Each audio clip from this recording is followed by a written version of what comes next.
शरद पवारांच्या तोंडात साखर पडो.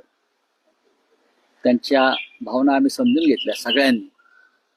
एकेकाळी राज ठाकरे यांनी त्यांच्याबरोबर सुद्धा युती करण्याचा प्रयत्न केला होता, बरोबर ना. पण या भावना आहेत, त्या भावना आमच्यापर्यंत पोहोचलेल्या आहेत. स्वतः माननीय उद्धव ठाकरे हे या विषयावर अत्यंत सकारात्मक आहे, अत्यंत सकारात्मक आहे.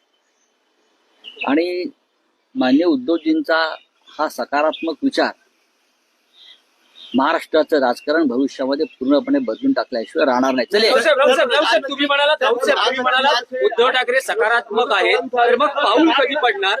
कारण राज ठाकरे हे मुंबईत आलेले आहेत. राज ठाकरे मुंबईत आलेले आहेत. उद्धव ठाकरे 4 तारखेला येणार आहेत.